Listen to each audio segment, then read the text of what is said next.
thank you so much for joining us today for this session on transformational leadership.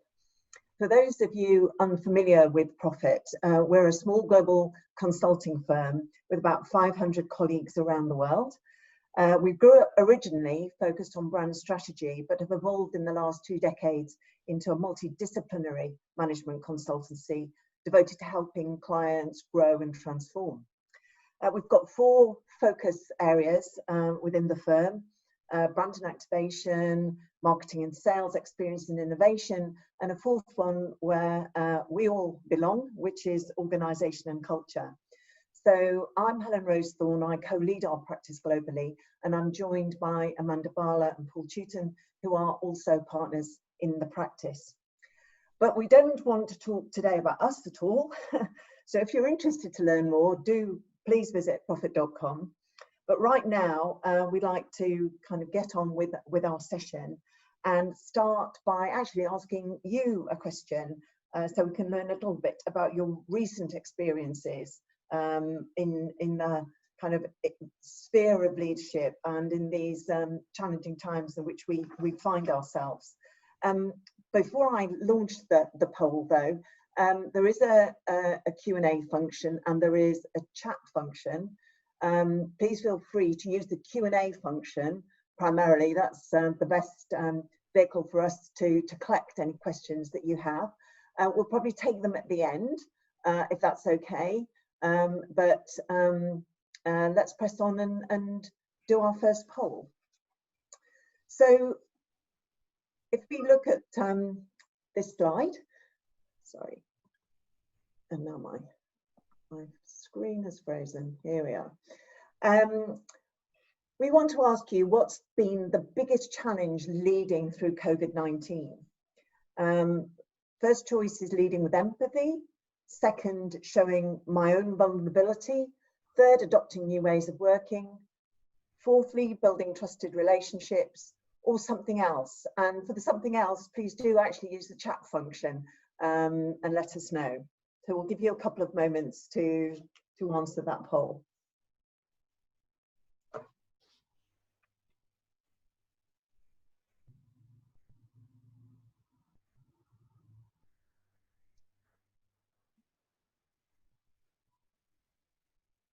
Right, shall we have a look and see what you've been finding? So, adopting new ways of working, which I think isn't a surprise really. We've all been battling our way through that. But interestingly, that building trusted relationships coming in second, which I think is something that has really been challenged in this virtual world where we just don't have that sense of human centricity, or have lost sight a little bit of perhaps what that is. It'll be interesting as we explore that in the next few moments. So thank you for that. Yep. And someone noted in the chat, coping with the speed of the changes. I think certainly that's something we can all relate to as well. And we have some thoughts today in terms of how to address that. Thanks, Amanda. Brilliant. Well, COVID-19 has accelerated the transformation towards the future of work. I mean, it's created the biggest opportunity since the financial crash to accelerate transformation, undoubtedly. It has caused much harm and unfortunately is likely to continue to do so. But it has jolted many organisations into action and forced the preparation in earnest towards a truly digital workplace and a different future. But COVID's also shown us more than ever before that real change requires everyone in an organisation to participate, and that real leadership means providing the clarity that allows others to feel that they have the agency required to take unambiguous action. Leaders are having to lead in a very different world. At Profit, we quickly found ourselves, of course, in that world. And whilst we operate one P&L worldwide and are highly collaborative, COVID did require us to rethink about our community more broadly than we had before. This image here is in fact from one of our what we call Global Pulse meetings, which we kicked off at the beginning of the pandemic and still happen every week. It's brought us together in a way we never thought possible, and actually, first of all, kind of shown us our own inspired leaders at the top of our organisation, but actually brought everybody into the question of how we need to lead as a community. So when we talk about leadership, it's leadership on every level. And in fact, during the pandemic, we also, of course, had situations around questions around social justice, Black Lives Matter. And we found that in our response to that, we were pulling through leaders from every level in the organisation to get the right response. We had our younger generations helping our oldest understand how to engage in social justice in ways that go beyond performance and truly increase equity and inclusion in our firm. So we also see leaders having to lead change in this extremely kind of different systematic way, and this is really the focus of what we'd like to talk to you about. So transformation does require, in our view, a very holistic approach, aligning across all the organisational elements. In 2018 at Profit, we built our human-centred transformation model, and in 2019 we tested it through extensive global research, and then again in 2020. We believe that the organisation is a macrocosm of the individual. So the organisation has DNA, mind, body and soul. And by that particularly, we mean that the DNA helps define our destination, our direction of travel. Our soul helps motivate how we might ignite belief in the change and what we're doing. Mind enables us to think through the skills that are required to drive the change, and in body, we're thinking about the direction, what might be needed to change in our operating model. In 2019, when we did our first research, we identified some levers for successful transformation across all elements of the human-centred transformation model.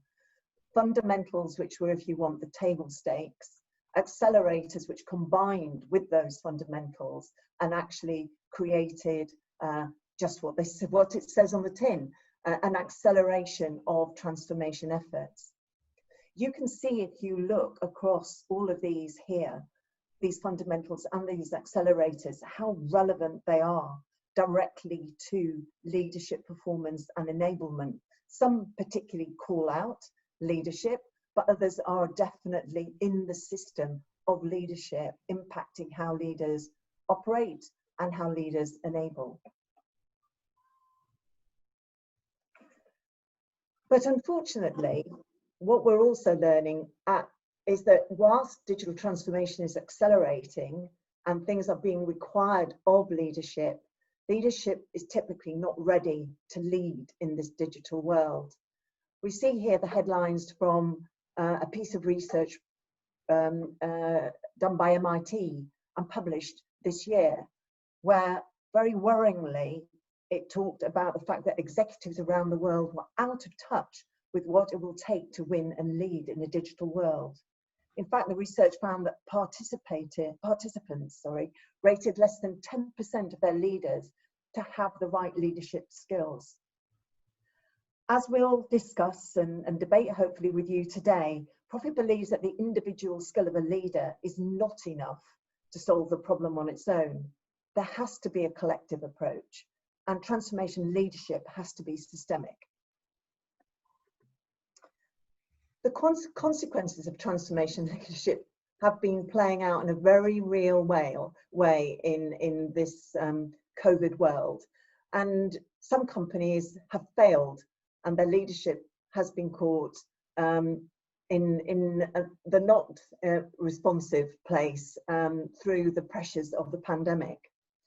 Hertz is one of these organizations where they were the first, obviously, major bankruptcy filed within the COVID times in the US, and no one traveling, no one needs to rent a car rental firm.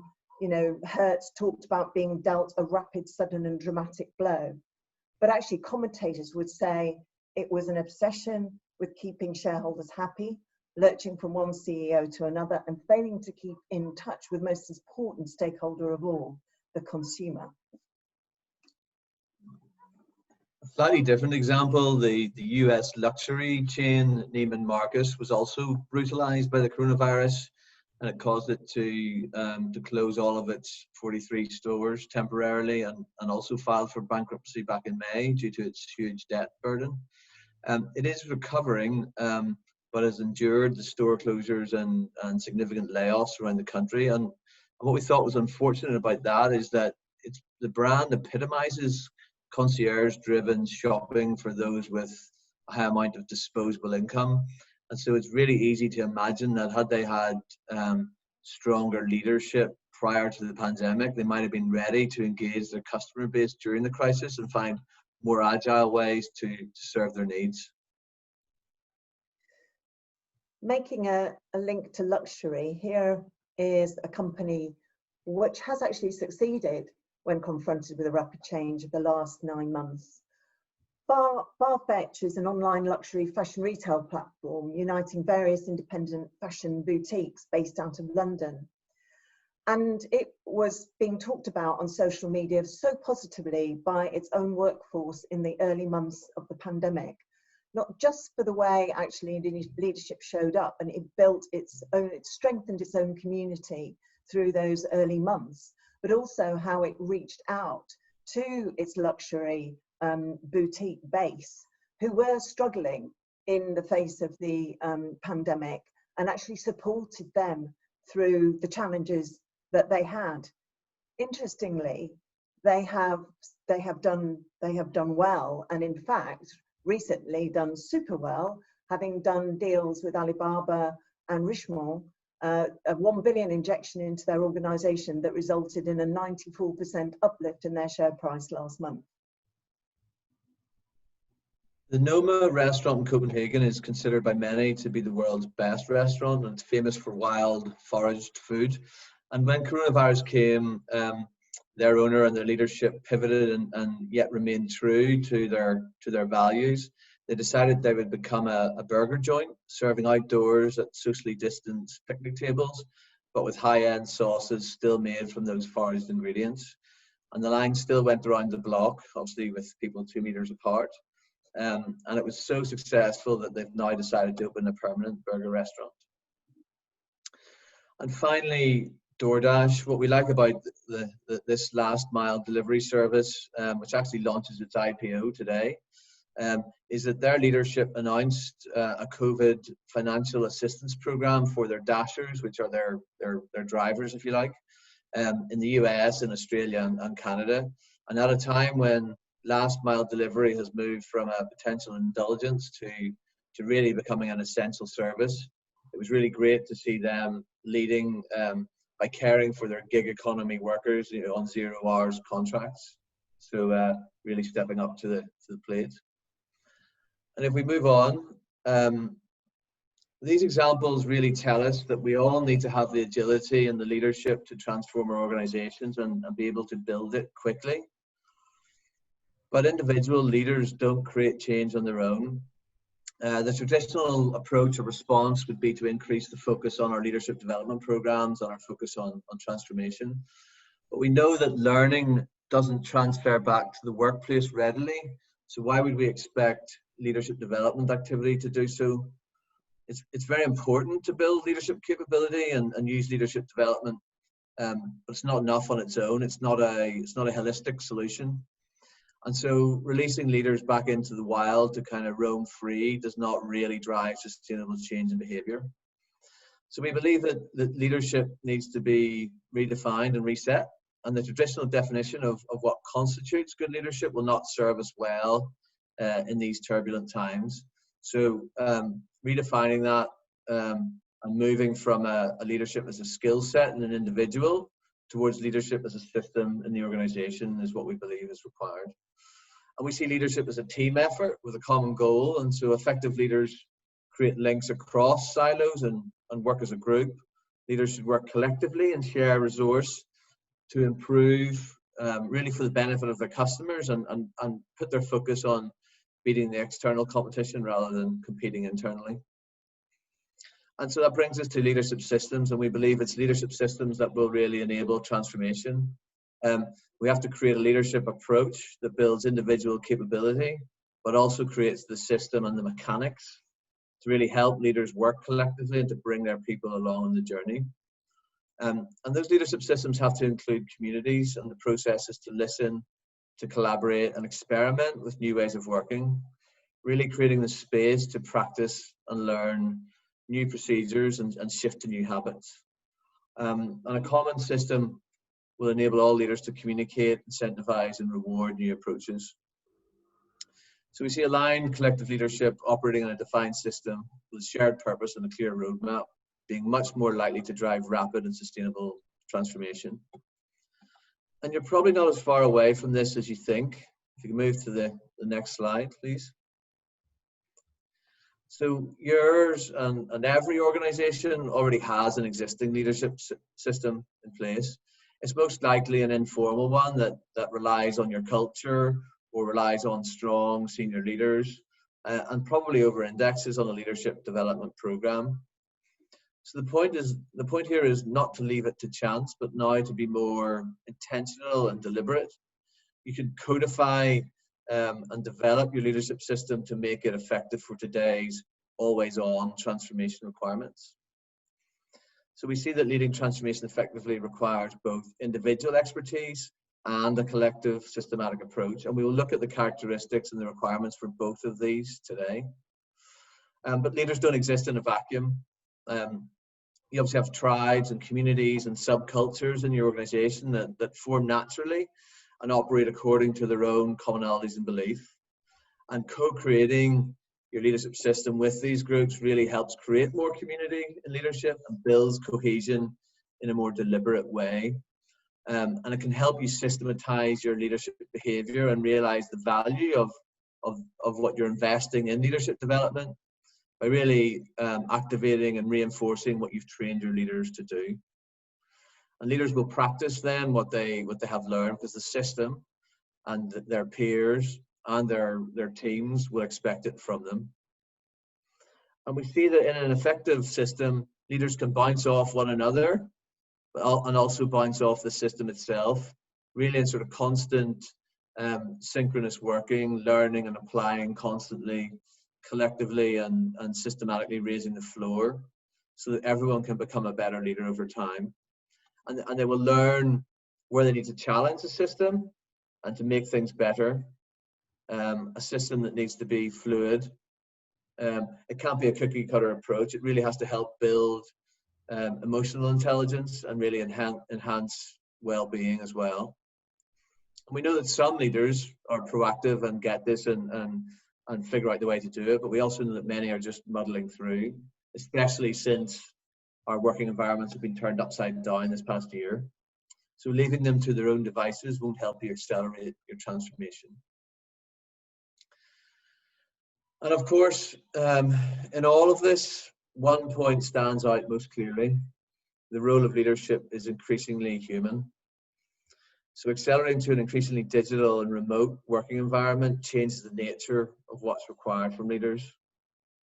And with that, I'll hand over to Amanda to take you through what our research this year has taught us about human-centered transformation leadership. Great, thanks, Paul. So at Profit, each one of our clients is really looking to drive growth and usually some element of transformation. And so within our organization and culture practice over the past few years, we've really been studying what's the ecosystem of transformation and the role that leaders play within that. And the reason why that's important is, we know that businesses don't change on their own. It's really humans that change, and then humans are the ones who drive the change in the business. And so leadership has to be at the helm of driving that change in a very thoughtful and well-coordinated way. And that's both about the individual leader who, is forming and valuing meaningful human relationships. But then it's also, to the point that Paul was just talking about, how do they work together collectively to really facilitate new beliefs and behaviors and to together build the capabilities, the structures, and the processes that they need to really drive change. And together, those two levels are what we call human-centered transformation leadership. So if we move to the next slide, we wanted to understand, what does it take to be a successful transformation leader? What are the key characteristics? And so we conducted global research earlier this year with over 500 leaders, we did qualitative and quantitative research in 4 countries, the US, UK, Germany, and China. And what emerged from that research were 6 characteristics of near universal importance. And they're the characteristics that you see at the bottom here. So we're going to dive deeper into each one of those. And as we do, I'd invite you to, really consider, how do you see this showing up within your organization? And what do you think it means for you personally as a leader? And certainly as we go, if you have, some of those ahas and want to put them into the chat, I think that would be helpful for the group to see. So let's dive in. The first one is around inviting many voices. And this is, the one characteristic that actually ranked as the most important across all 4 of the countries that we surveyed. And what's so powerful about that is it really speaks to the importance of inclusivity, which, as we all know, has become even more fundamental over the course of this year. It also resonated powerfully with us because at Profit, one of our core values is many voices, one team. And it's been a long-held understanding that organizations that really embrace diversity and inclusion are able to drive greater innovation and creativity. But this really goes beyond that. Inviting many voices is really about, being all in together, kind of creating a new organizational dialogue and really encouraging hyper collaboration. So for each of these, we have thoughts in terms of what it means for yourself as an individual and what it might mean for teams. So if you can advance to show that, Helen. So from a self standpoint, I think one of the advantages of 2020 is that we've all been introduced to new virtual tools and platforms, which, through something as simple as a shared document or collaborative workspaces, has made it much easier to really invite colleagues from different geographies, from different functions, to really provide input into what you're working on and collaborate together. And from a team standpoint, we see a lot of power in routines, and this can mean something as simple as, let's say teams that are having virtual meetings, committing to actively using the chat function if that's an easier way for some colleagues to be able to insert their voices into the conversation. All right, so if we can move to the second characteristic, agility and curiosity, and certainly both of these are powerful on their own, but we actually see that they're even more powerful when they come together.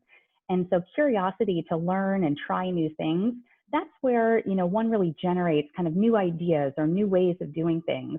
And then agility is required in order to pivot in those new directions and really determine how to create value in new ways. So what this could mean for yourself and for teams is, for yourself, getting comfortable with sharing work in progress. I talked about shared documents before. It's a great way to be able to solicit input on an ongoing basis and really work in a more iterative and fluid way with your colleagues versus, feeling like you have to get to complete drafts all the time. For your team, this can mean borrowing from agile methodology. And so, for instance, doing a regular retrospective in which, as a team, you're asking questions such as, what did we do or say that helped our process, that even hurt our process, and where do we want to improve together going forward? And then making sure that the voice of the customer is really present in those conversations. We move to the third leadership characteristic, empathy for the employee. So in order for leaders to really have empathy for employees, it's important that they understand employee sentiment toward change and how employees are feeling, so that they can help them navigate the road ahead and help employees feel like they have confidence. And certainly this is an area where we've seen organizations really standing up well during the COVID-19 pandemic, doing things like regular pulse checks or having leaders who very visibly are providing updates and addressing questions, and also finding new kind of meaningful ways to have shared social experiences. So what this one could mean for yourself and for teams is, what's the way that you enter into conversations? What's that starting point? And perhaps starting with more questions than answers. For your team, it's finding new mechanisms for team sharing. And you'll see a reference here to David Rock's SCARF model. So SCARF, each of those, it stands for 5 different dimensions of human social experience. So status, certainty, autonomy, relatedness, and fairness. And this is a model that we've adopted at Profit, where over the past year or two, each one of our project teams is having a regular conversation on a weekly or a bi-weekly basis, in which as individuals, we're rating ourselves against these 5 dimensions. We're sharing that with our colleagues, and it's really opening up a more candid dialogue about the project experience and helping to understand one another's context. So truly building empathy with one another. We move to number 4, so bringing others along on the journey. Certainly transformation requires a high degree of personal growth from leaders, but it's also an opportunity to really foster the organizational talents. To do this well, leaders have to demonstrate a willingness to create stretch opportunities. If you can move to self and others, Helen. And then also in terms of your team, it's really about creating a safe space for experimentation.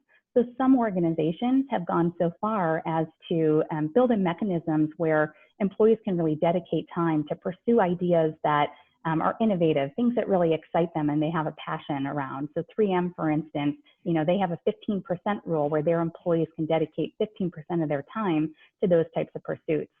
The other thing that's important here is really setting clear learning objectives so that even if what you're working on, the idea fails to resonate, it's the learning that you're able to capture from it, which is what proves to be the most valuable. If we move to the 5th one, so staying the course with a growth mindset, and certainly the concept of growth mindset is something that has become familiar through the work of Carol Dweck, her focus on learning and talent development. And then this is something that's discussed quite a bit by some well-admired leaders, such as Satya Nadella at Microsoft. And so something like a growth mindset becomes even more important in difficult circumstances, things like the pandemic, to really look forward and feel confident in the ability to grow and develop even when times are tough. Whereas something like a fixed mindset, that means being kind of dangerously in the here and now and not really looking out on the horizon in a way that would make leaders really comfortable to kind of push beyond their comfort zone. And definitely within the pandemic, this is something that I think has been really important for leaders in terms of how do they balance the immediacy of responding to a crisis while also kind of taking that step back and taking the time to, use this as an emerging opportunity to really reset and reimagine the organization. And so thoughts on how to do that for yourself and for your team. From a self standpoint, it's important for leaders to really role model the growth mindset. And that can be about identifying what's one key behavior that for you really reflects a growth mindset, and then building some discipline from a daily standpoint in terms of how you're going to show that. So you'll see here a reference to trigger plans. That's something that we actually use at Profit, a methodology that Paul developed to really, drive focus from a leadership standpoint in terms of what's something you can do that's really going to move the needle, and then how do we embed, kind of self-coaching and reward in order to build that behavioral muscle. From a team standpoint, this is about finding that dedicated time on a day-to-day basis to really have the future-oriented conversation. So this could mean, scheduling meetings at a different time. Maybe you do an early evening happy hour when folks are more relaxed, or it could mean, sending an inspiration dose or a small meaningful gift that is intended to get, team members, participants kind of thinking differently about a key question or a challenge in advance of a conversation. And then our 6th and final characteristic is more substance, less spin. And what's interesting about this one is it's actually the product of some of the leadership characteristics that actually didn't rate as highly in our survey. So specifically, imagination to help employees envision the destination, and then storytelling to bring employees along on the journey, rated among the lowest of the leadership characteristics in our study, which, at first we found that a little bit puzzling. We've tried to give it some thought, and the way that we've interpreted it is employees are really seeking more substance and less spin, or said differently, what's first and foremost important is clarity. So things like stories, imagination, hero moments, it's not to say that those aren't important, but they'll fall flat if they're not clearly linked to transformation objectives and pointing in the future direction of the company. So what could that mean for yourself? It's about using, clear, simple language and really kind of actively considering how this information is going to be received by others. And for teams, it's about, or it could be about, rather than sharing sort of static reports and readouts, actually sharing the work in progress, as we were talking about before, and bringing some tangibility to the work that you're doing. So these are the 6 characteristics of transformation leadership. Hopefully, this will be something that helps prompt your personal reflection in terms of your leadership style, and also thinking about what your teams need. But as we mentioned before, the onus really shouldn't be just on individual leaders. It's about supporting leaders within a system that really enables them to work together in driving change and transformation. And that's what Paul's going to go into in a little bit more detail now. So I'll turn it back to Paul. Thanks, Amanda, and thanks, Melanie. I see in the chat there that you're saying that the less more substance, less spin was the overridingly popular comment from your employees back to your executives. So that's good to see. Yeah, and it really is important to build the capability in your individual leaders at that sort of self level and the team level. But we also know that learning needs to be reinforced. And we know we need leaders to be more supportive, more human, and help their people through this huge upheaval and work more digitally. And in the same way that Marcus Buckingham, who first broke all the rules, the godfather of employee engagement, in the same way he found that you could improve any manager's capability by following a basic system. In his case, it was the Gallup Q12. The same is true of leaders. If they have the right system in place to guide and support them, we can really bring everybody up to a good level. And COVID is obviously forcing all of us to transform our workplaces and entirely reconfigure how we work, and our leaders are critical enablers of that journey. So now is a very good time to act. And diagnosing how your leaders and your organization perform currently against these characteristics, and then co-creating a more intentional system with your leaders will help you get more value from that leadership development work and rapidly build the capability. If you go to the next slide.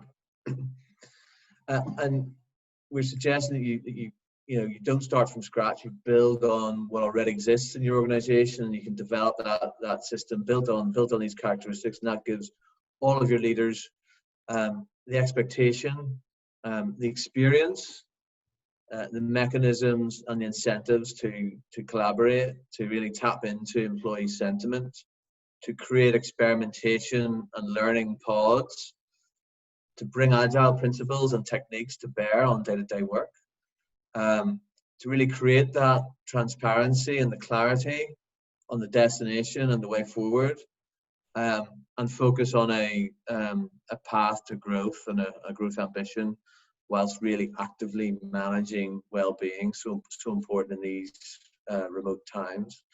So by raising the floor so that every leader is required, enabled, and supported to behave in a more human-centered way, you're rapidly and sustainably increasing your ability to transform your organization by bringing your people along with you. Over to you, Helen.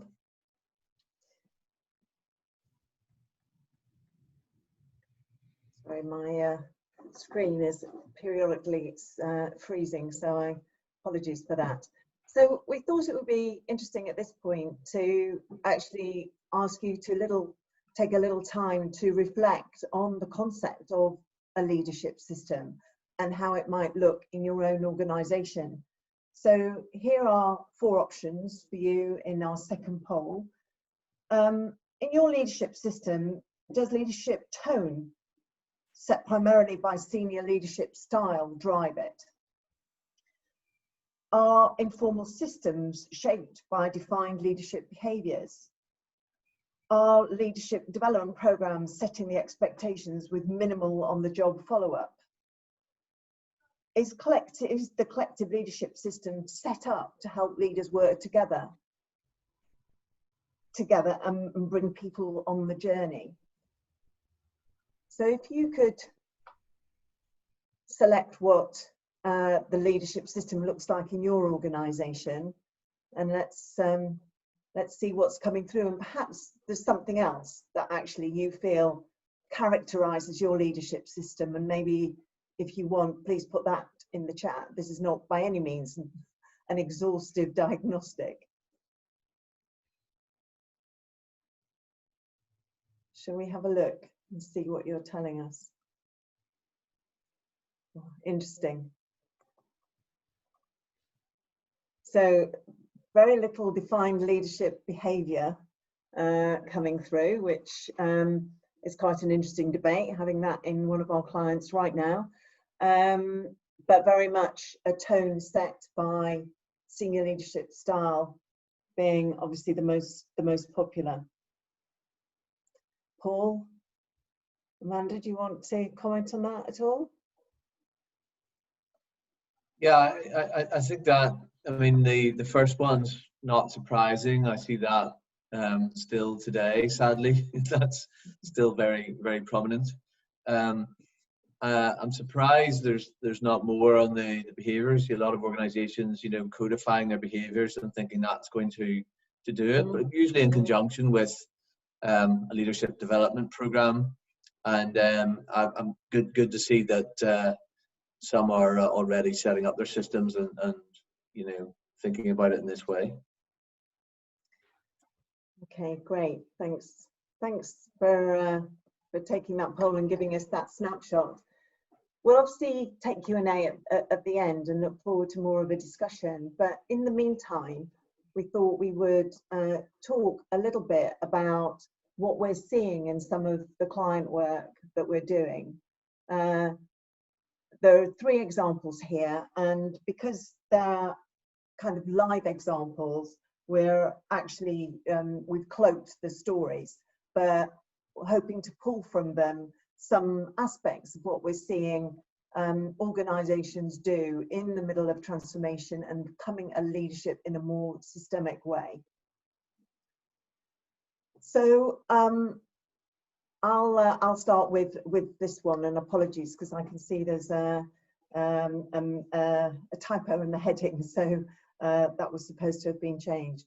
But this is a global industrial group where their experience through COVID has been the rapid acceleration of their digital transformation. They were indeed already looking at the future of work, and there was their category in general is going through significant tech and digital transformation. But within this particular part of their organization, one of their larger business units, there is new leadership setting a fresh strategy and seeing culture as a key enabler of that. And kind of, I suppose, to go back to the poll answer we just had, where obviously senior leadership setting the tone, we do have going on in this business unit a new tone coming from senior leadership who really want to come at things differently. This group already has a philosophy around organisation and leadership as a system, although it hasn't been necessarily embedded throughout. But I very much concurs with our own thinking around the human-centred transformation model and transformation leadership.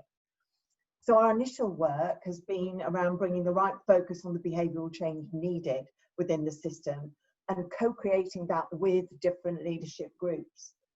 But now they are moving to what that means to the systems themselves, linking work on organisational effectiveness and leadership together into a wider appreciation of change for both strategic and cultural purposes.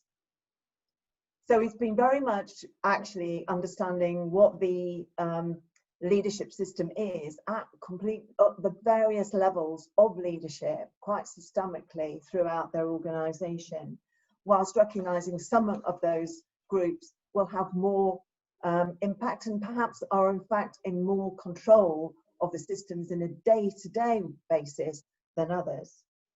I think one other really important point here, given that this organisation has a huge percentage of its workforce, if you want, in a sort of frontline operational mode, is also recognising the kind of wider system that often these kind of business operate within, and basically that, you know, their operators are part of local communities, and in thinking about making change and actually making behavioural change in service of transformation, that community dimension, that beyond the workplace dimension, is really quite significant in actually achieving sustainable impact.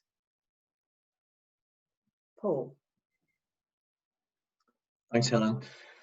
Another client of ours wrestling with a systemic leadership challenge is a UK retail financial services institution. And like many organisations, they're using the pandemic as an opportunity to rethink their business strategy and the resulting impact on their people strategy, fundamentally reshaping and transforming their operating model for a more customer-focused and digital dispersed service provision. And as with all highly regulated businesses, there's a deep-rooted conservatism and low risk tolerance built in because they can't afford to make mistakes with our money.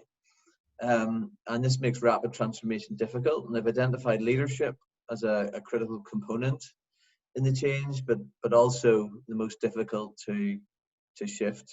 And they've made a very good start with a leadership development program that refocuses them all on their purpose. And we've helped them rethink their employee experience and develop some signature experiences that enable leadership to bring their purpose to life in a much more committed and impactful way. Really define new ways of building connections across the organization and relationships across the business, and tactical methods to drive more collaboration and experimentation.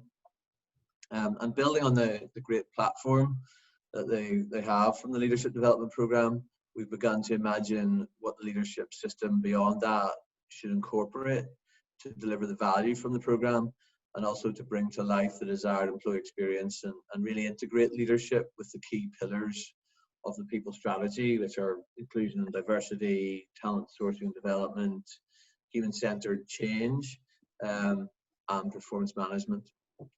And they very much see leadership as the key driver of transformation, or looking at it as a collective and a systematic endeavor.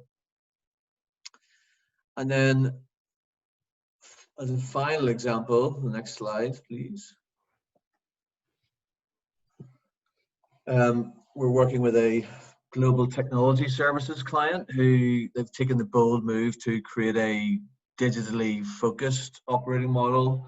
Obviously accelerated by the pandemic, but also they're right in the midst of a significant acquisition. And as we explore employee sentiment toward the prospects of having collaboration spaces rather than offices to go to every day, one of the key findings is the need for a different type of role for leadership. In fact, leadership has risen to be one of the top 3 critical focus areas of the transformation program. And unsurprisingly, the employee base is looking for a very human-focused approach that provides them with flexibility. It's focused on both their well-being and outcomes, and creates new opportunities for connection and relationship building. So investing in both collaboration systems and regular face-to-face interaction. And that's a significant challenge on its own, but there's the added complexity of leaders who've been steeped in various different legacy organizations, each with their own specific culture of leadership. And as they shift to a new operating model, their aim is to build a consistent and fair approach across all parts of the organization, across all parts of the globe. And they haven't got to the detailed design yet, but there's never has there been a greater need for a consistent leadership system to set the guardrails for leaders as they bring their people on a journey to this entirely new way of working. Employee listening and collaborating, experimenting, transparency and managing that well-being will stand them in great stead as they pursue the agility and the growth they are at such breakneck speed, with more acquisitions coming down the track next year. So Helen, back over to you. Thanks, Paul. I think what I hope you're seeing from both the way we think about human-centered transformation, the research we've done, and our thinking around leadership as a system, there are, what we can see, that there, as just Paul said, there is such a need for leaders to embrace a human-centered approach to be able to thrive in a digital age. It's there written large through the research, through what we're hearing now from our clients, and it's real inside Profit actually as well, as we think about our own leadership system and our own sense of community and humanity. And I think what we're also discovering is that if you don't intentionally create a system, it's difficult to get the quality, consistency, and therefore sustainability of transformation in a world which is still pretty unpredictable, and change feels like it's with us as a constant. So I suppose if COVID has done one thing, it has accelerated digital transformation and hugely increased the focus on this much needed approach. So if we had 3 takeaways for you, it would be to kind of think about humanity.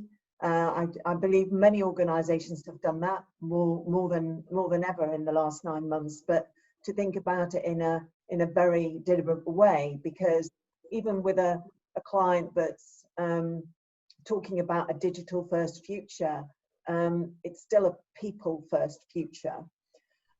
Second takeaway would be to co-create a system for consistency and quality. So understand your leadership system, but don't think of it as something you actually develop as a project. Think of as something you adopt as a way of organizational being. And of course, though, more than ever, we also need to test and learn and adapt as we go. The current environment has actually shown many organizations the upside of MVP, minimum viable product, because in the face of the pandemic, that's what a lot of people had to kind of unleash to actually respond and survive. But test and learn in the way you think about understanding and then creating the required leadership system is a key approach.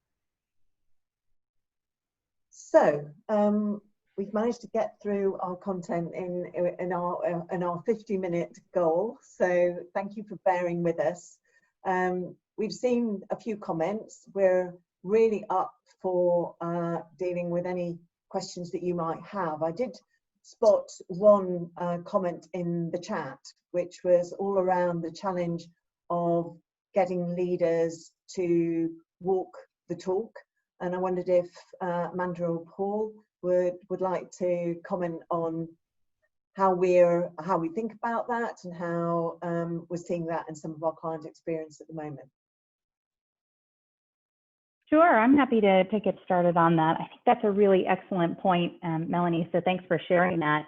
For me, it ties back to the point, Paul, that you made earlier. If you think about the second poll that we did and different ways that leadership systems are coming to light, it was interesting that no one identified that sort of the behaviors, an informal kind of system around behaviors was the way that leadership is manifesting within the organization, because we are seeing, really more of a pull toward defining very clear behaviors, which are important for, showing kind of on a day-to-day basis how we're making progress toward transformation and really achieving our objectives. And, from a leadership standpoint, I'd say it's not just about sort of adhering to our core values. Of course, values are important. They create active tissue among employees, but behaviors go that next step further to say, what does that look like in practice, and to give real tangibility to employees in terms of how they can be doing these things within everyday work, and really having leaders who are clearly role modeling that through some of the mechanisms that we talked about earlier. So I think that linkage into behaviors is one of maybe the most accessible ways for leaders to really begin walking the talk.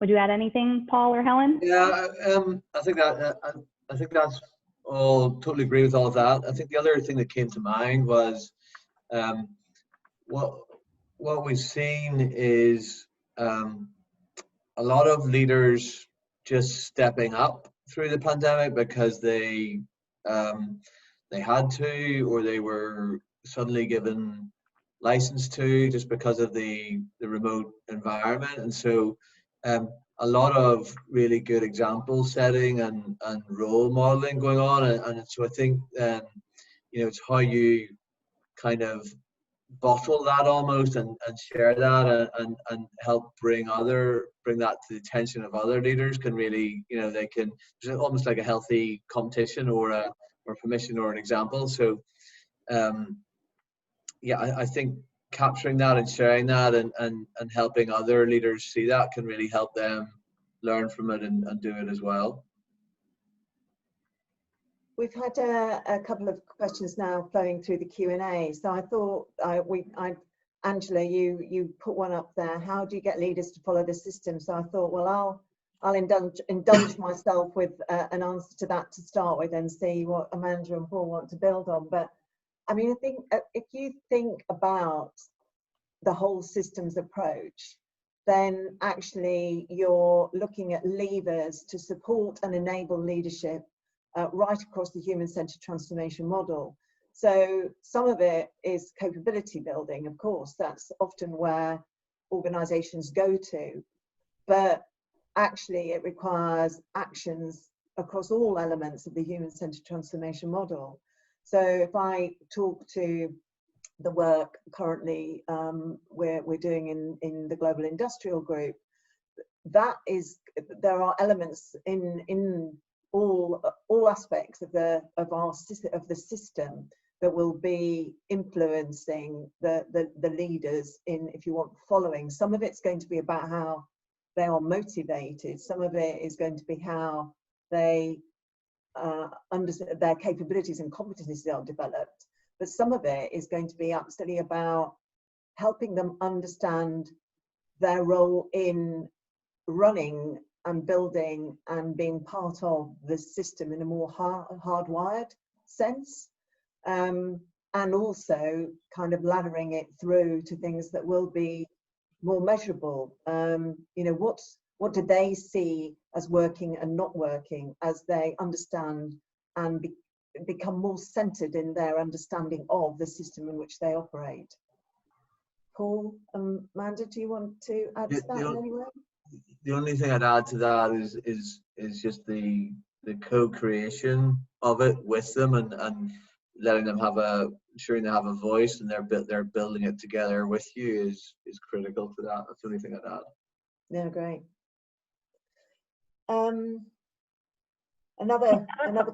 Sorry, Amanda, you go. Oh, I was just going to do the same. I saw another question around, were there regional differences in your findings? I'm glad you asked that because time permitting, we wanted to share that. So of the 6 characteristics that we talked through today, part of why we featured those was because they were, as we said, of near universal importance. So you can definitely think about those as global characteristics. That being said, we did see some regional nuances just in terms of, which of those characteristics spiked where. So in particular, empathy for the employee, we saw that particularly strong within the EU, whereas growth mindset was something that was sharper in the US and UK. And in China, we actually saw some interesting observations, not just in the leadership characteristics, but really across our full cultural study. The 2 leadership characteristics in China that stood out most were bringing others along on the journey. So really, fostering kind of organizational talent, creating safe spaces for experimentation, and then also the point around agility, being able to, kind of pivot in new and unforeseen ways. And I think part of that tied to some of the learnings that we saw for China within our broader cultural study around really a willingness to experiment and test and learn. And so I think part of that, if you connect that into really creating safe spaces for employees, stretch opportunities, fostering that organizational talent, we really saw that that's how leaders are not just themselves, kind of being able and willing to test and learn, but truly bringing others along on the journey. So definitely some interesting geographic nuances, and we'll be sharing at the end of today's conversation a link to the full report if you want to look at that in a little bit more detail. Thanks, Amanda. And another question here: who builds and owns the system? That's such a great question, and thanks, Angela, for that. I mean, again, if I go to the global industrial group, I mean, very definitely the new leader is driving this, but this new leader is making the expo of this business, clearly owning and responsible for the transformation. But if you might not remember, but in one of our fundamentals from the research we did in 2019 was around deciding, being very clear on which leaders would lead transformation. And the work that's been done has really identified, if you want, the real crunch points in the leadership levels within the leadership system, so that you know, the focus can be put on where, if you want, the change to a better system can be achieved. So very definite leadership interfaces that count, that carry more weight in this transformation ultimately than others. So that's the experience of that piece of work, but that's come from understanding the system. Paul, Amanda? Yeah, a couple of other examples, I think. In the financial services example, it's very clearly being built in the HR function, HR world, but critically it's entirely backed and sponsored by the CEO, you know, who is putting the purpose at the forefront, driving that forward, making sure that leadership is a key topic, and tasking his HR function to help deliver that as part of a strategic plan in conjunction with the revised business strategy. So it's very much a combination. I think that's a very important mix. It requires a lot of HR skill, but you know, and resource. But if it's just an HR thing, it's unlikely to get the traction that it needs and deserves. And then if I think about the other example that we talked about, that is very firmly led and owned by the transformation leader and program. But once again, backed by the chief executive and the executive committee, because it's so fundamental to the shift in their operating model, that yes, again, HR are fully involved, but it's a much more holistic, business-led approach to it, I would say. So conscious of time, and sorry that we didn't answer all the questions, but if you would like to get in touch with us with any more, you are very welcome to. And I know that Nicola posted a link in the chat. You can also download our 2020 report from that link. And we do hope we've given you food for thought. And please feel free to contact us with observations, opportunities for further conversation. And we are very grateful for your time and attendance today. So thank you very much indeed. Thank you, everyone. Thank you. Bye, everyone.